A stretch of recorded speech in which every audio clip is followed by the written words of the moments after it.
بسم الله الرحمن الرحيم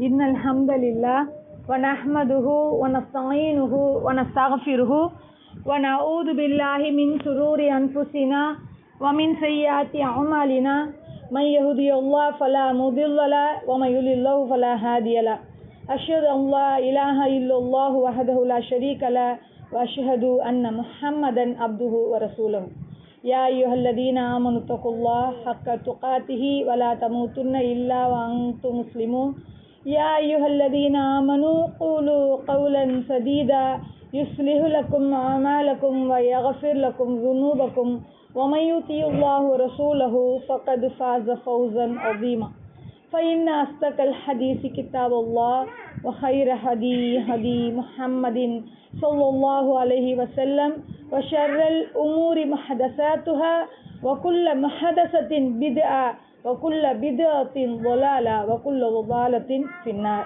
அல்லாஹ்வின் நல்லடியார்களே, அல்லாஹ் எவ்வாறு இந்த சபையில் நம்மை ஒன்று கூட்டியுள்ளானோ அவர்களையும், இன்னும் இந்த உரையை யார் யாரெல்லாம் கேட்க இருக்கின்றார்களோ அவர்களையும், இன்னும் நம்மை பெற்றெடுத்த தாய் தந்தையர்களையும் மறுமையில் மேலோருடைய சபையில் உயர்த்துவதற்கு பிரார்த்தித்தவளாக எனது இன்றைய உரையை ஆரம்பம் செய்கின்றேன். நம்ம இன்னைக்கு பார்க்க இருக்கிற தலைப்பு இஹ்லாஸ். ஸோ இஹ்லாஸ் அப்படின்னோடனே நமக்கு ஞாபகம் வருது தமிழ் வார்த்தை என்ன? மன தூய்மை அப்படின்றத பார்க்குறோம். ஸோ கடந்த வாரம் நம்ம தக்வா அப்படின்னு பார்த்தோம், இறையச்சம் பார்த்தோம். இந்த வாரம் நம்ம மன தூய்மைன்னு பார்க்குறோம். ரெண்டுத்துக்கும் என்ன வித்தியாசம்? இறையச்சம்னாலும் இஹ்லாஸ்னாலும் கேட்கறதுக்கு ஒரே மாதிரி தானே இருக்குது. என்ன வித்தியாசம் இருக்கும்? இதில் ஏதாவது வித்தியாசம் சொல்ல முடியும்? நமக்கு அந்த வித்தியாசம் ஏன் தெரிஞ்சுக்கணுன்னா, அதை செயல்படுத்தும் போது அப்போ தான் அதனுடைய காரியம்லாம் புரியும். ஸோ நான் இதில் இப்படி தான் இருக்கிறேன்னா, இறையச்சம்னாலும் ஒன்று மாதிரி தான் இருக்குது, இஹ்லாஸ்னாலும் ஒன்று மாதிரி தான் இருக்குது. கேட்குறதுக்கு ஒன்றும் புதுசாக தெரியலையே. எப்போ நம்ம இறையச்சத்துக்கு முதல் இடம் கொடுத்துருவோம், என்ன இடத்துல கொடுத்துருவோம்? முதல் இடம் நம்ம கொடுத்துருவோமே, அதே மாதிரி இஹ்லாஸும் கிட்டத்தட்ட அங்கே தான் இருக்கும். இதுக்கு என்னவா இருக்கும்னா, இந்த தூய்மை எல்லாமே செய்வோம். பயம்னு இருக்கும். நம்ம போன வாட்டி என்ன சொன்னோம்? அல்லாஹ்க்கு பயப்படுறதும் தான் பயம், மற்றதெல்லாம் என்னது? வேஷம் அப்படின்றத சொன்னோம். ஸோ அந்த மாதிரி இந்த இடத்துல இஹ்லாஸ் அப்படின்னு சொல்லும்போது, தூய்மையாக ஒரு விஷயத்தை செய்யும் போது இஹ்லாஸோடு செஞ்சுன்னா, நம்ம பசங்களை சொல்லும் போது படிக்கும் போதே ஃபஸ்ட் ரேங்க்குக்கு படிக்கணுமே, அந்த மாதிரி 5 மார்க்கா 10 மார்க்கா 20 மார்க்கா 100 மார்க்கா எது ஹையஸ்ட்டு, அந்த மாதிரி தூய்மையாக ஒரு விஷயத்தை செய்கிறத குறிக்கும். சரி, அந்த விஷயம் செய்யும் போது இப்போ இறை பொருத்தம் நம்மளுக்கு அந்த உள்ள அச்சம் இருக்குன்னா, அந்த உள்ளச்சம் கூட எப்படி இருக்கணும்? இஹ்லாஸாக இருக்கணும், தூய்மையாக இருக்கணும். அந்த இடத்துல நம்ம என்ன செய்யக்கூடாது? அந்த வஸ்வாஸ் கொஞ்சம் நஞ்ச எந்த இதுவும் இருக்கக்கூடாது. இதுக்கு அப்போ ஆப்போசிட்டாக என்ன தான்? கிட்டத்தட்ட ஷிர்க் லெவலுக்கு கூட வரும். நம்ம ஒரு விஷயத்த தூய்மையாக அல்லாஹ் ஒருவனுக்காக அப்படின்னு செய்யும்போது இது அப்படியே மாறி. இப்போ நம்ம தொழுகையை அல்லாஹ் சொல்கிறான் இல்லையா, ஒரே இடத்துல அல்லாஹ் சொல்லும்போது இந்த முஸ்லிம்களுக்காக ஜன்னத்துல் ஃபிர்தௌஸை தரேன்னு இந்த பக்கம் சொல்லுவான், இன்னொரு இடத்துல வயலுல்லில் முசல்லீன் தொழுகையாளிகளுக்கு கேடுதான்னு சொல்லிடுறான். என்னடா இது? ஒரு ஆயத்தில் பார்த்தா தொழுகிறவங்களுக்கு உள்ளச்சத்தோட தொழுகிறவங்களுக்கு ஃபிர்தௌஸை தரேன்னு சொல்கிறான். இந்த பக்கத்தில் சொல்லும்போது என்ன செய்கிறான்? வயலுல்லில் முசல்லீன். என்னடா தொழுதா கேடா? மேலாட்டமாக பார்த்தா எப்படி தான் தொழுகிறவங்களுக்கு கேடா? அப்போ தொழுவாம இருந்துருவா அப்படின்னு கெட்ட உள்ளம் யோசிக்க சொல்லும். அந்த இடத்துல அல்லாஹ் எதை பார்க்கறான்னா, அந்த உள்ளத்தை பார்க்கறான். இஹ்லாஸோட நீ இறைவனுக்காக தொழுவணும் சுத்தமாக. ஒரு செயல் செய்கிறது பெரிய விஷயம் இல்லை, உன்னுடைய செயல் யாருக்காக, அதுதான் இந்த இடத்துல இஹ்லாஸ்ன்ற இடத்துல வரும். ஒரு செயல் செய்யும் போது நீ யாருக்காக, அந்த தொழுகையை அவன் பார்க்குறாண்டு நீட்டி தொழுகிறதோ இல்லை அழகுபடுத்த தொழுகிறதோ அது எங்கே போய் நிறுத்திடும்? அந்த தொழுகையை ஷிர்கில் விட்டுடும். இந்த தொழுகையை நீங்கள் அல்லாஹ்க்காக தொழுகிறன்ற பேரை போய் யாருக்காக தொழுகிற மாதிரி ஆகிடும்? மனிதர்களுக்காகன்ற பேர் வாங்கிடும். ஸோ அந்த இடத்துல இப்போ இந்த இடத்துல இஹ்லாஸ் இருந்துச்சா அந்த தொழுகையில்? இல்லை. ஒரே செயல் ஒன்று. முதல்ல நம்ம செய்கிறவங்க என்ன செஞ்சாங்க? அல்லாஹ்க்காக தொழுதாங்க. பின்னாடி செஞ்சவங்க மனிதருக்காக மாற்றிட்டாங்க. ஸோ இந்த இடத்துல தான் என்ன செய்யுது? வித்தியாசம் தெரியுது. அப்போது நம்ம மனிதன் அல்லாஹ் வணங்கும் போது அவனுக்காகத்தான் இருக்கணுன்றதான் இந்த இஹ்லாஸ் அல்லாஹ் சொல்கிறோம். எனக்காக நீ செய். அந்த தூய்மை அல்லாஹ் ரொம்ப சுத்தத்தை விரும்பக்கூடியவன் சொல்கிறோம் இல்லையா? இங்கே பாருங்க, தூய்மைன்னு நம்ம என்ன நினச்சிக்கிட்டோம்? சோப்பு போட்டு குளிச்சுட்டு ஷாம்பு போட்டுக்கிட்டு சென்ட் அடிச்சுட்டு பவுடர் அடிச்சுட்டு உட்காரது தான் தூய்மைன்னு நினைக்கிறோம். இந்த இடத்துல இந்த தூய்மையை அல்லாஹ் விரும்புகிறான். எந்த தூய்மை? மனசில் இருக்கிற தூய்மை. அதனால தான் இன்னல்லாஹ யுஹிப்பு தவ்வாபீன் வல் முத்தஹிரீன் வரும். அல்லாஹ் தௌபா செய்யக்கூடியவர்களையும் தூய்மையாக இருக்கிறவங்களையும் நேசிக்கிறான்னு சொல்லி, தௌபா செய்து தன்னை தூய்மை செய்கிறவங்க. எப்போ எந்த இடத்துல நம்ம போய் தௌபா செய்வோம்னா, தப்பர் உணர்ந்து கொண்டு போய் கேட்கும்போது தான் தௌபாவா அது மாறும். அப்போ இங்க இடத்துல என்ன ஆகுது? யாரை நம்ம நினைக்கிறோம்? உள்ள தூய்மை ஆகுது. இந்த இடத்துல உள்ளம் தூய்மை ஆகுது அப்படின்றத நம்ம புரிஞ்சுக்கணும். நம்ம அல்ஹம்துலில்லாஹ் நம்ம செயல் செய்யறதுல நம்மள்ட்ட எந்த குறைபாடும் இல்லை. தொழுவணும்னு கேட்குறமா போய் தொழுதுப்போம், கொஞ்சம் பொறுமையாக இருக்குன்னா பொறுமையாக இருந்துப்போம், ஏதாவது ஒன்று விட்டு கொடுங்கன்னா விட்டு கொடுத்துப்போம். பிரச்சனை அதெல்லாம் கிடையாது. உன்னுடைய உள்ளம் எப்படி இருந்துச்சு அந்த இடத்துல? இஹ்லாஸோட நீ செஞ்சியா, போனா போயிட்டோன்னு செஞ்சியா? அதையும் நம்ம பார்க்க இந்த இடத்துல பார்க்குறோம். ஸோ இப்போ புகாரியில் முதல் ஹதீஸே இதான். யாருக்கு ஞாபகம் இருக்கு? புகாரியுடைய முதல் ஹதீஸ் நம்பர் 1, இன்னமல் ஆமாலு பின்னியா. நீ செய்கிற செயலை பொறுத்தா உன்னுடைய செயல்கள் எல்லாமே. என்னுடைய இப்போ கொஞ்ச நேரத்துக்கு முன்னாடி அந்த சொல்லுவா, அப்போ என்னவாச்சு? மாறிடுச்சு. ஏன்னா எண்ணம் என்ன வந்துச்சு? வேறையா ஆயிடுச்சு. அந்த இடத்துல அந்த இஹ்லாஸ் காணாம போயிடுச்சு. அப்போ நம்ம இந்த இடத்துல உல தூய்மை திரும்பவும் நம்ம ஞாபகம் வச்சுக்கணும்னா, ஒரு விஷயத்த செய்கிறேன்னா ரொம்ப கஷ்டப்பட்டு செய்யணும். ரொம்ப காலையிலேருந்து முடியாமல் எல்லா வேலையும் இன்றைக்கி ஏதோ க்ளீன் பண்ணணும்னு வீட்டில் இறங்கிட்டோன்னு வச்சுக்கோங்களேன். எல்லாத்தையும் செஞ்சு முடிச்சுட்டு அப்படான்னு உட்காரோம். திடீர்னு வீட்டுக்குள்ளே ஆம்பளை வருவாங்க, போய் தண்ணி எடுத்துகிறப்போ நீங்களே போய் எடுத்துக்க முடியாதா? நானே இப்போ தான் உட்காறேன். இது எல்லாருக்குமே மனுஷனாக இருக்கிறவங்க சொல்கிற வார்த்தை. ஆனால் கடைசியில் நம்ம தான் போய் எடுத்து வந்து கொடுக்கணும்னு வச்சுக்கோங்க. என்ன செய்ய? இப்போ நீ போறியா இல்லையான்னு ஒரு குரல் வரும், உன்கிட்ட கேட்கவே கூடாதுன்னு அர்த்த திட்டு வரும், இல்லை ஏதாவது ஒன்று நம்மள்கிட்ட வரும். இப்போ இந்த இடத்துல அல்லாஹ் இந்த கஷ்டத்தை உனக்காக செய்கிறேன் அப்படின்ற அந்த உள்ள தூய்மை இருக்குல்ல. யாருக்காக செய்கிறேன்? இந்த இடத்துல திட்டுவாங்களேன்னு செய்யலை, நான் சரி நல்ல பேர் வாங்கணும்னு செய்யலை. ஏன்னா சரி புருஷங்கிட்ட எப்படியோ என் பொண்டாட்டி நான் சொன்னால் எள்ளுனா என்னையா நீ பாப்பான், அந்த பேருக்காக செய்யலை. இந்த இடத்துல அல்லாஹ் நான் ஒன்றை வச்சிடுறேன் பொறுப்பு, அல்ல ஒன்றை நான் வச்சிடுறேன் பொறுப்பு. நல்லா அவன்கிட்ட பேசுகிறவங்கள அல்லாஹ்க்கு பிடிக்கும். என்கிட்ட வரான் பாரு என் அடியான், அது பாரு என்னை கூப்பிட்டு சொல்கிறான் பாரு, என்கிட்ட பாவம் மன்னிப்பு தேடுறான் பாருங்களேன், என்னை நோக்கி ஓடி வரான் பாருங்க. ஏன் அல்லாஹ்க்கு துவா செய்கிறது பிடிக்குது? ஏன் அல்லாஹ்கிட்ட பாவம் செஞ்சுட்டு அவங்ககிட்ட போய் கேட்கறது பிடிக்குது? மறுபடியும் என்கிட்ட வரான். நம்ம பிள்ளைங்க நம்ம அடித்தாலும் வேற யார்ட்டையாவது போச்சுன்னு வச்சுக்கேன், திமிர் பிடிச்சது எங்கே போகுது பற்றியா, என்கிட்ட வரல. அந்த அம்மாவுடைய உள்ளம் என்ன செய்யும்? கேட்கும், என்கிட்ட வரணும்னு கேட்க செய்யும். ஒரு பொண்டாட்டி கணவனாக இருந்தால் தன்னை நோக்கி வரணும்னு நினைக்க சொல்லும். ஸோ அப்போ எனக்கு உரியது என்கிட்ட வரணும் போது அங்கே ஒரு சந்தோஷம் நமக்கு கிடைக்கிது. அதை மாதிரி அல்லாஹ் பல மடங்கு சந்தோஷம் அடைகிறான் எப்போ? அவங்கிட்ட நெருங்கும் போது. அப்போ அந்த நெருக்கம் நம்மள்கிட்ட உள்ளம் சுத்தமாக இருக்கும் போது, அல்லாஹுக்காக செய்யும் போது கிடைக்கும். சாதாரணமாக செய்கிற விஷயத்த கூட நம்ம எப்போ எப்படி செய்யணும்? அல்லாஹுக்காக. இந்த இடத்துல அல்லாஹ் எதை பார்க்குறவனா இருப்பான்? தூய்மையை பார்க்குறான். இந்த எண்ணங்கள் எல்லாமே அந்த செயல்கள் எல்லாமே எண்ணங்களை கொண்டு அமைதுன்னு சொல்கிறாங்க இல்லையா? அப்போ சொல்லும் போதே ஒரு உதாரணம் சொல்லி காமிக்கிறாங்க. ஏன்னா நம்மளுக்கு சொன்ன உடனே புரியாதுல்ல, அதுக்காக நம்மளுக்கு ஒரு ஹதீஸில் ஒரு உதாரணம் காமிக்கிறாங்க. ஒவ்வொரு மனுஷனும் அவன் என்ன நினைக்கிறானோ அதான் நடக்கும்.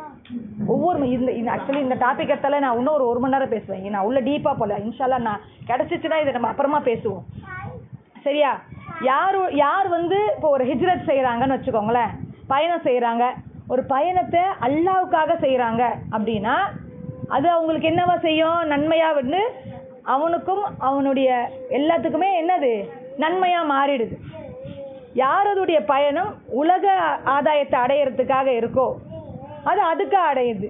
பெண்களுக்காக போனால் அது அதுக்காக மாறிடுது.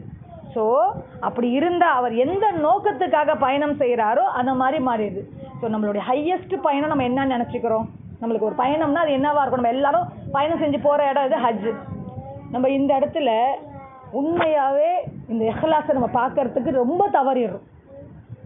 அல்லாஹ்வுக்காக செய்கிற பயணம் அப்படின்னு நம்ம சொல்லிட்டு அவங்க என்ன நினைப்பாங்க, இவங்க என்ன நினைப்பாங்க, இவங்களுக்காக போயிட்டு வரலாம், அவன் போயிட்டு வந்துட்டான், நம்ம போயாமல் இருக்கிறோமே.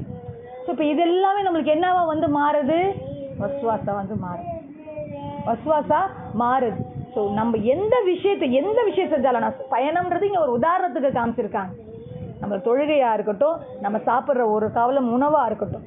ஏன்னா இப்போ இருக்கிற காலகட்டம், இப்போ நம்ம இருக்கிற இந்த முசீபத்தான காலகட்டம்ன்றது நமக்காக வாழ்கிறதே கிடையாது.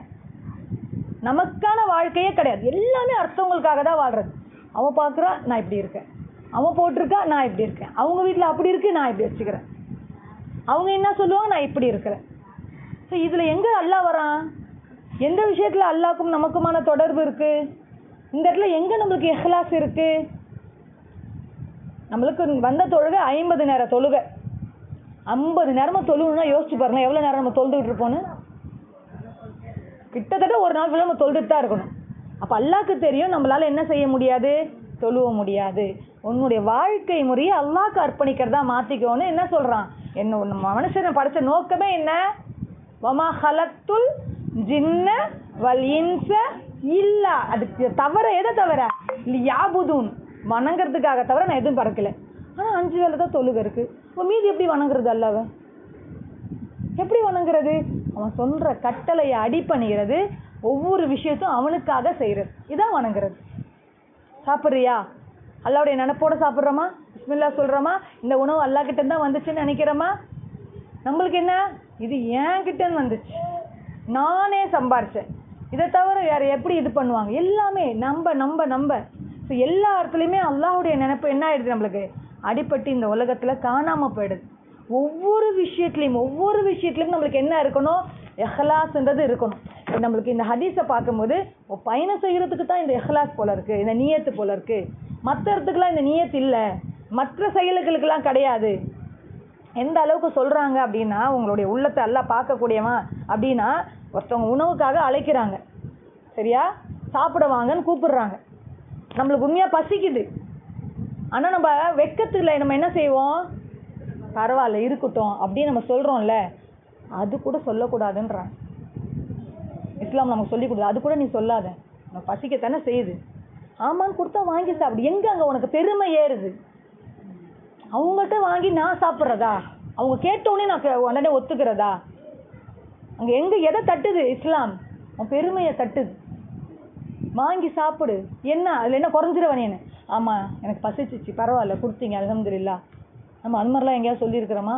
ஆனாப்பா இருக்கட்டும், அல்ஹம்துலில்லாஹ். மனசு நேரமாக இருந்தால் அது வேறு விஷயம். அதுக்கு தான் சொல்கிறாங்க, உனக்கு என்னது பசிக்கிறா இருக்குது, உனக்கு சாப்பிடணும்னு தோணுதுன்னா நீ என்ன செய்? ஒரு பொருள் நல்லா சாப்பிட்டுட்டு வந்தப்போ ஒரு பொருளை பார்க்குறோம், நல்லா மாம்பழம் அரிஞ்சு வச்சுருக்காங்க, சாப்பிட்ணுன்னு தோணுது. ஆனால் என்ன செய்வாங்க, வெட்கப்பட்டுக்கிட்டு நம்ம வானான்னு சொல்லுது. அந்த இடத்துல எது உனக்கு எது? அவள் சொல்லி நான் சாப்பிட்ணுமா? அவங்க வீட்டில் போய் நம்ம சாப்பிட்ணுமா? அவள் சொன்ன உடனே நான் சாப்பிட்றது, அவள் என்ன நினச்சிப்பா? எல்லாமே நம்மளுக்கு என்ன செய்யும், ஓடிக்கிட்டே இருக்கும். இப்போ எனக்கு இப்போ இந்த வார்த்தை எப்படி வருது, என் மனசுல அதான் ஓடி இருக்கும், வேறு எங்கேருந்து நான் சொல்ல போகிறேன்?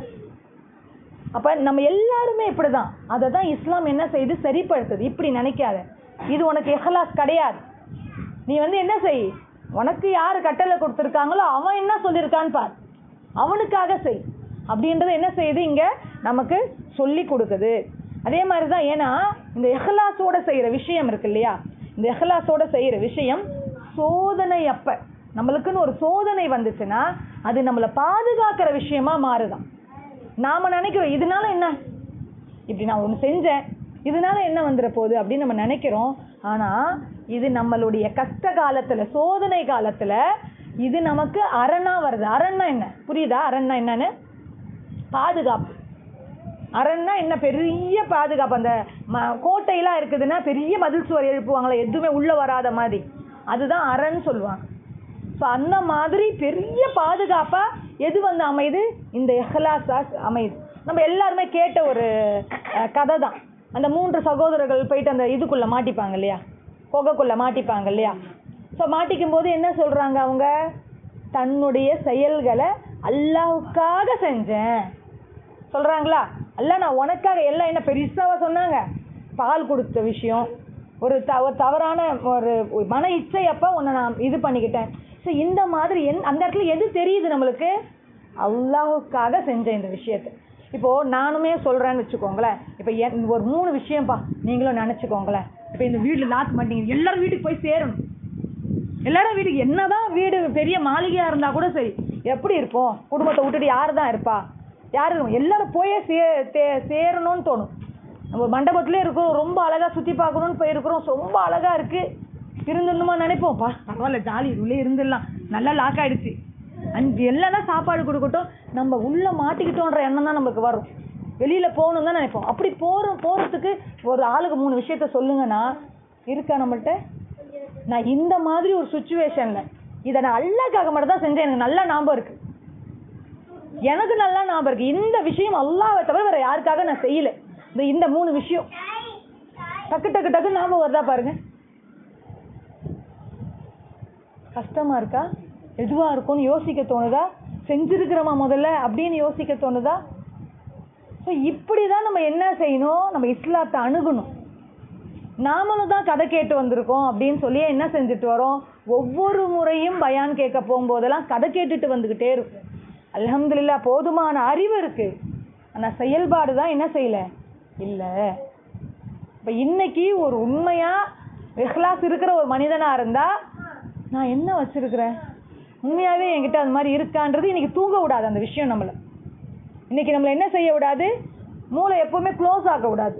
எப்போனா நம்மளுக்கு யாராவது ஒருத்தவங்க திட்டாங்கன்னு வச்சுக்கோங்களேன், யோசிச்சு பாருங்களேன், திட்டாலே அவங்க அப்படி சொல்லிட்டாங்களே ஏன் மூஞ்ச பார்த்து திருப்பிட்டு போனா அல்லாஹ் அக்பர், அது அப்படி ஞாபகம் வந்துக்கிட்டே இருக்கும். ஏன்னா நம்மளுக்கு ஒரு விஷயம் அது நடந்துருச்சுன்னா நம்மளை பாதிச்சிடுச்சு. அப்போ இப்போ சொல்கிற விஷயம் உண்மையாகவே உங்களை பாதிக்குதுன்னா அந்த ஞாபகம் நம்மளுக்கு வந்துக்கிட்டே இருக்கும். நம்மளை பார்த்து இப்படி ஒரு கேள்வி கேட்டுட்டாங்களே, நம்மளுக்கு ஞாபகம் வருதா இல்லையான்னு சொல்லிட்டு அது நம்மளுக்கு திரும்பி வரும். ஏன்னா நம்மளுக்கு பாதிக்கலைன்னா உள்ளம் என்ன பண்ணிருக்கு, நோய்வாய்ப்பட்டு கிடக்குதுன்னா மௌத்தாய் கிடக்குதுன்னு. உள்ளம் உசுரோட இருக்குன்னா என்ன செய்யும், உணர்ச்சி வசப்படும். இந்த வார்த்தைகளுக்கு என்னை பார்த்து இப்படி சொல்லிட்டாங்களேன்னு உலக விஷயத்துக்கே பாதிக்கும் போது இந்த விஷயத்துக்கு பாதிக்காது. ஏன்னா நம்ம அவ்வளோ பெருசாக நினைக்கல. பொதுவாக நம்மளுடைய இது எல்லாமே என்னென்னா வெயிட்டேஜ் நம்ம கொடுக்குறது எல்லாமே இந்த உலகத்துக்கு தான். அதனால நம்மளுக்கு பெருசு எந்த உதாரணம் சொன்னாலும் இந்த இடத்த வச்சு தான் சொல்லணும். சஹாபாக்களுக்கு சொல்லும்போது என்ன சொல்லுவாங்க, ரசூல்லா மறுமையை வச்சு சொல்லுவாங்க. இப்போ நீங்கள் ஒரு தப்பான விஷயம் பண்ணுறீங்களா, நீங்கள் அல்லாஹ் உங்களோட பேச மாட்டான், அல்லாஹ் உங்களை பார்க்க மாட்டான், அல்லாஹ் உங்களை சுத்தப்படுத்த மாட்டான் அப்படின்னோடனே அவங்க என்ன செய்வாங்க, போய் உட்காந்து அழுதுட்டு இருப்பாங்க.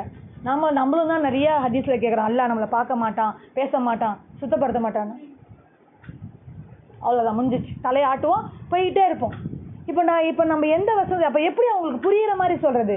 இப்போ உங்களுக்கு ரொம்ப பிடிச்ச ஒருத்தவங்க உங்கள்கிட்ட பேச மாட்டேன்னு சொல்லிட்டாங்க, நான் போயிடுவோம். நம்ம எப்படி இப்போ நம்ம மனசு கஷ்டப்படாது, என்கிட்ட பேசலையே அப்படின்ட்டு, பேச மாட்டேன்னு சொல்லிட்டாங்களே அப்படின்னு நம்ம வருத்தப்பட மாட்டோம்?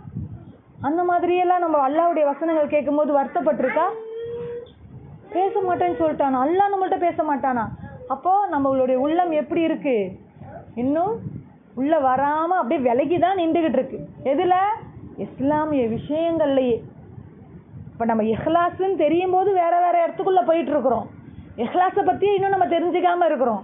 அப்போ இன்னும் எத்தனை இடங்களில் நம்மளை பற்றி தெரிஞ்சுக்கிறதுக்குன்னு யோசிச்சு பாருங்கள். அப்போ இந்த 3 மனிதர்களை அந்த மாதிரி ஒரு சோதனையிலேருந்து காப்பாற்றி கொண்டு வந்த விஷயம் என்ன? இந்த இஹ்லாஸ் தான். அவங்க உல தூய்மையாக அல்லாஹ்க்கு செஞ்ச ஒரு விஷயந்தான். அப்போ எனக்கு ஒரு சோதனைன்னு வரும்போது இதுலேருந்து நம்ம என்ன தெரிஞ்சுக்கலாம், அல்ல நான் உனக்கு அன்றைக்கி இது செஞ்சேன்ல, அல்லா இதுலேருந்து என்னை காப்பாற்று, நான் உனக்கு இதை செஞ்சேன்ல, இப்படி உனக்காக பண்ணல, என்ன இதுலேருந்து காப்பாற்று. நம்ம என்னைக்காவது துவா என்னை நீ காப்பாற்றிரு என்னை இதுலேருந்து வெளியே கொண்டு வந்துடு, அப்படி செய்கிறோம். அல்ஹம்துலில்லாஹ். செய்யாமலாம் இல்லை.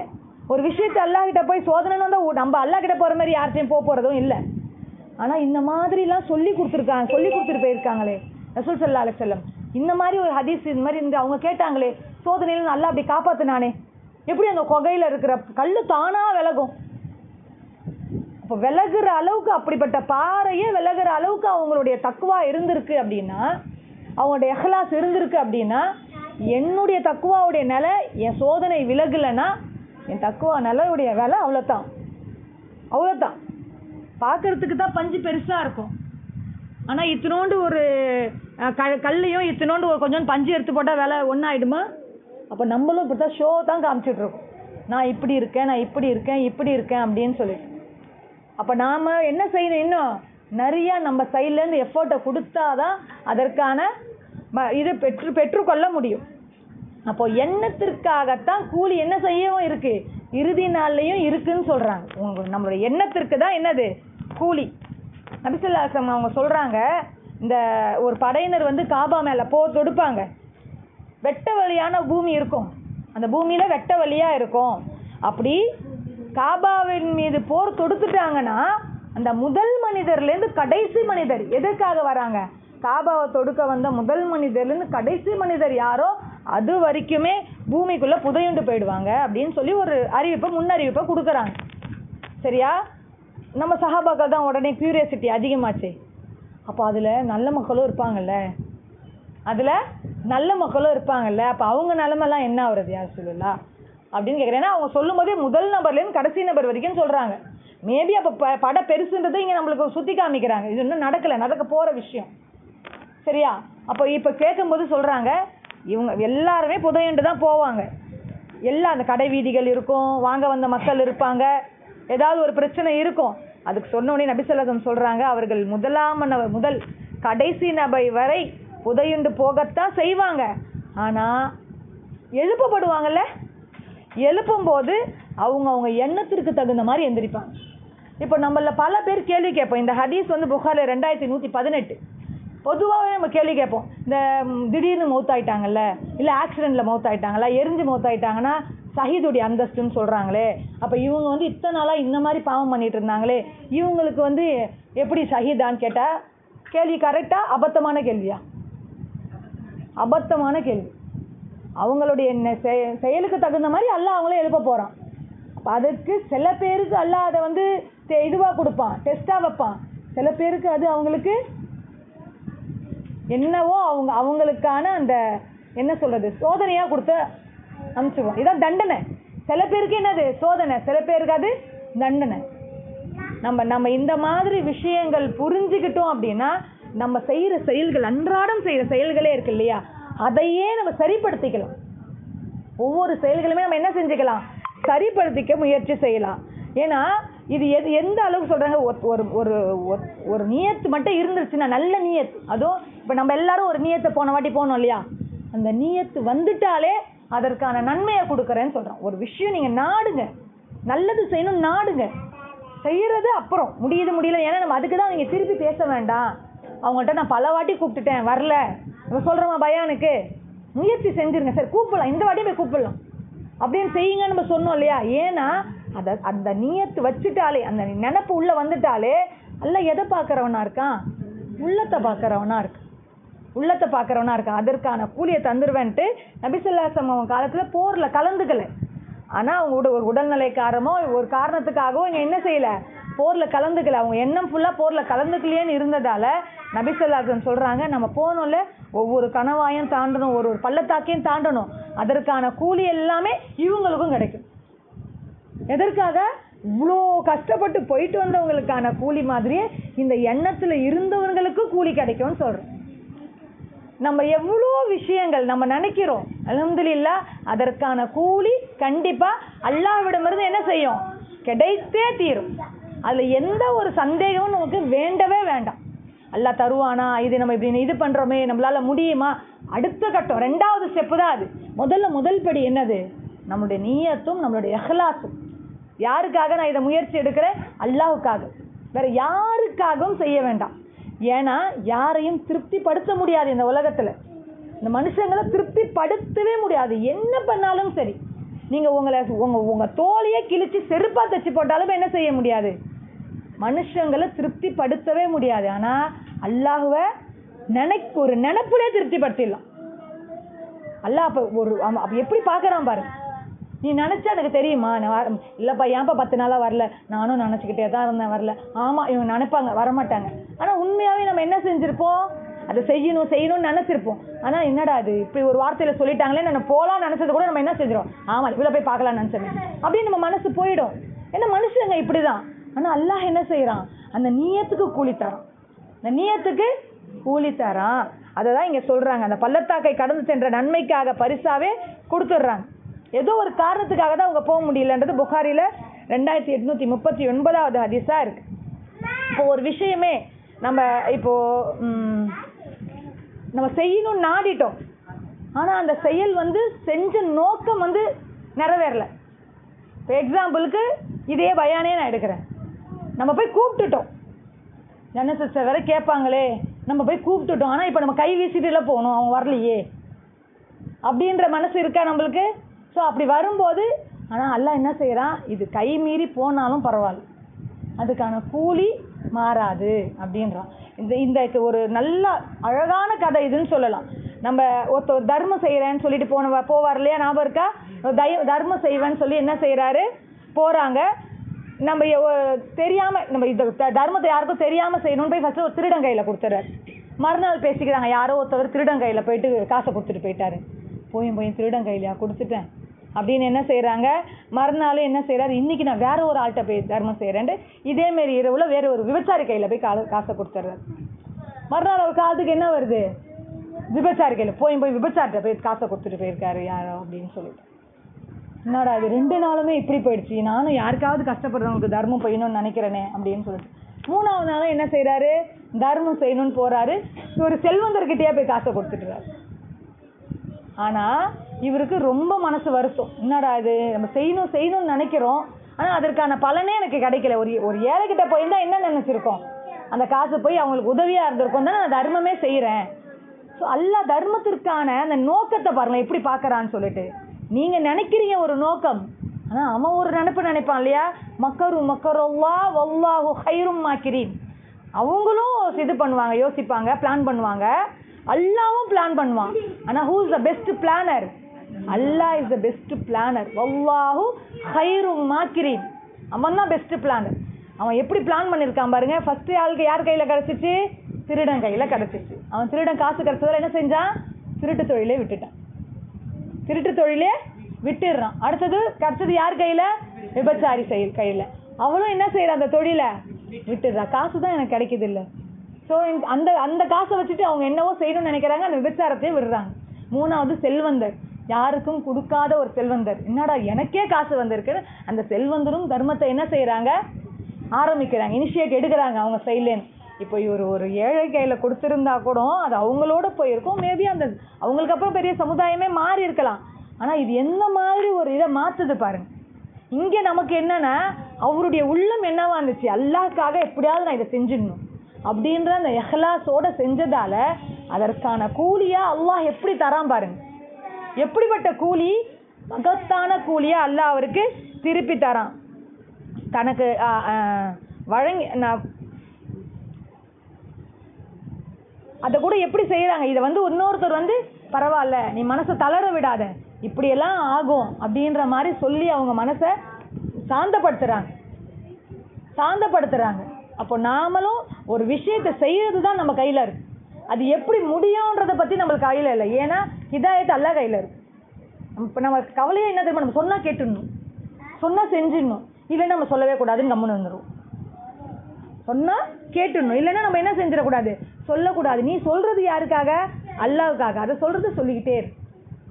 அது மாற்றாதது அந்த பக்கம் அல்லாஹ் பார்த்துப்பான் அப்படின்ற எண்ணத்தில் நமக்கு இருக்கணும். அதே மாதிரி ஒரு தந்தையே போய் ஒரு மனிதர் கையில் கொடுத்துட்டு வந்துடுவார், பள்ளிவாசலில் போய் காசை வச்சுட்டு வந்துடுவார், தேவையானவங்க எடுத்துப்பாங்க.